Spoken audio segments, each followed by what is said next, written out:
जहां मार्वल ने Avengers doomsday का ट्रेलर ड्रॉप किया, उसी के बाद डीसी ने लैंटर्न्स और क्लेफेस का ट्रेलर ड्रॉप किया। जैसे एवेंजर्स डूम्सडे का ट्रेलर देख के लगता है दिस इज पीक सिनेमा, वैसे ही लैंटर्न्स और क्लेफेस का ट्रेलर देख के लगता है this is what we call cinema. तो आज हम लैंटर्न्स के ट्रेलर पे बात करेंगे। उसमें जो भी दिखाया गया है, मैन हंटर्स क्या है, ये न्यू प्लेनेट कौन सा है, इसकी ओरिजिन स्टोरी से लेकर सारी डिटेल ईस्टर एग सब पे बात करेंगे। तो हजारों सालों पहले इमोर्टस नाम के प्लेनेट पे एक एडवांस सिविलाइजेशन रहती थी। ये सिविलाइजेशन हाइट में छोटे नीले कलर के एलियंस थे। ये एडवांस और इंटेलिजेंट होने के साथ साथ इन्हें टेलीपैथी और सेफ शिफ्टिंग भी आती थी। ये लोग इमॉर्टल थे। ये लोग साइंस में बहुत आगे थे, पर इनके प्लेनेट पर एक चीज की मनाही थी, कोई भी इनका मेंबर लाइफ को बनाने की कोशिश नहीं करेगा और उस पर रिसर्च नहीं की जाएगी। फिर इन्हीं का एक मेंबर क्रोना, इनसे अलग सोच रखने वाला, वो लाइफ को बनाने और लाइफ कैसे स्टार्ट हुई देखने की कोशिश करता है। वह एक मशीन बनाता है जिससे वह बिग बैंग की स्टार्टिंग को देख सके। फिर उसे पता चला कि यूनिवर्स एक कॉस्मिक हैंड पे रुका हुआ है। फिर माल्टस के सिविलाइजेशन का ऐसा मानना था अगर किसी भी तरीके से लाइफ को बनाने या उसके साथ बदलाव करने की कोशिश की गई तब यूनिवर्स में तबाही आएगी और कई सारी चीजें चेंज होंगे। और उस घटना से ऐसा ही होता है। इसी घटना से मल्टीवर्स, एंटीमैटर और कई सारी विनाशकारी तत्व बने। इससे पहले क्रोना ज्यादा कुछ कर पाता, माल्टस के लोगों ने उसे पकड़ लिया और यहाँ से बाहर निकाल दिया। जब क्रोना ने तबाही मचाई तो उसे तो जेल में डाल दिया गया, लेकिन उसके प्रभाव से माल्टस के लोग 3 समूह में बट गए। पहला था गार्डियंस ऑफ यूनिवर्स।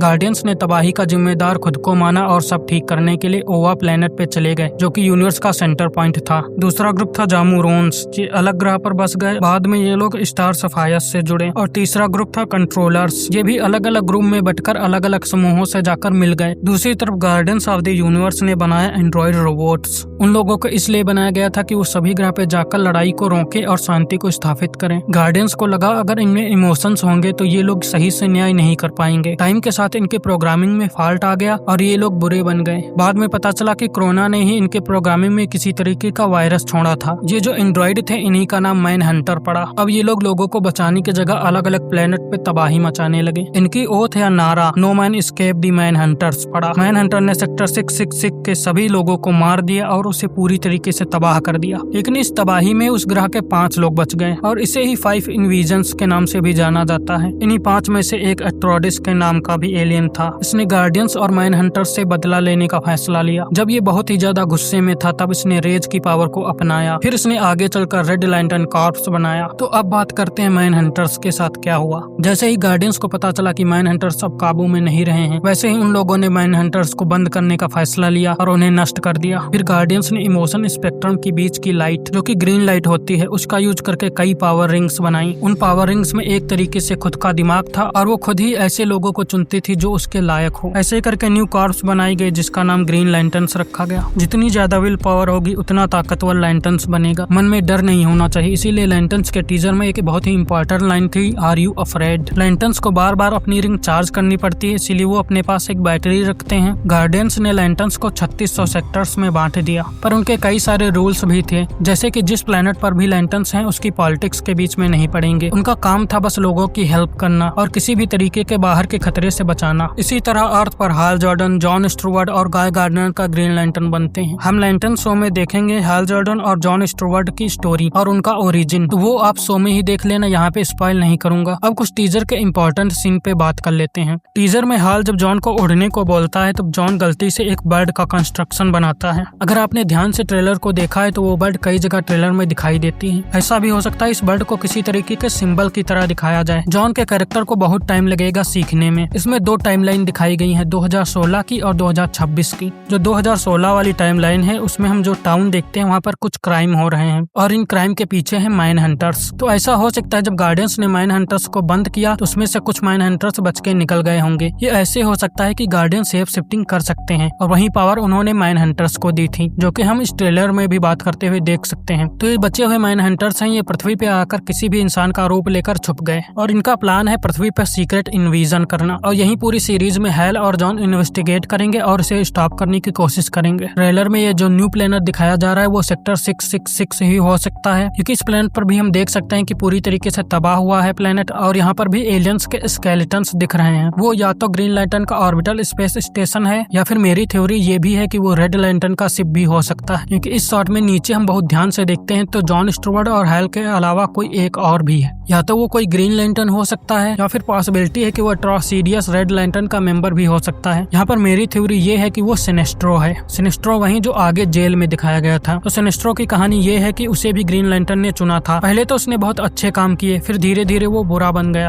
और उसने अपने ही प्लेनेट को तबाह कर दिया। वो अपने प्लेनेट पर ही तानाशाही कर रहा था। यह चीज जब गार्डियंस को पता चली तो उन्होंने इसे पकड़कर जेल में डाल दिया। कॉमिक में इस जेल का नाम साइंस सेल्स होता है। सिनेस्ट्रो लोगों को भड़काने में बहुत अच्छा है, वही काम वो हेल के साथ भी करता है और इस सीन में हम देख भी सकते हैं वो ऐसा कर रहा है। आगे एक सीन में हम किसी को सेफ शिफ्टिंग करते हुए देखते हैं। वो लॉरा की कैरेक्टर हो सकती है क्योंकि ये कॉमिक कॉन में कंफर्म कर दिया गया है कि Laura guardian of the universe के किसी एक मेंबर को प्ले करने वाली है। तो इस शो का ज्यादातर भाग इसी पे होगा कि जॉन कैसे सीखता है और ग्रीन लैंटर्न बनता है और आगे जाकर हैल जॉर्डन की जगह लेता है। और फिर मैन ऑफ टुमारो में भी इसका एक इम्पोर्टेंट रोल है। अगर शो की बात करें, इसके ट्रेलर और टीजर में बहुत सारी हिडन डिटेल और ईस्टर एग्स मिल जाएंगे। तो इस वीडियो में इतना ही रखेंगे। अगर आप लोग कमेंट करेंगे तो इस पे और भी वीडियो बना दूंगा आगे। बाकी क्लेफेस के ट्रेलर का ब्रेकडाउन किया था, उसका वीडियो जरूर देख लेना। तो मिलते हैं नेक्स्ट वीडियो में।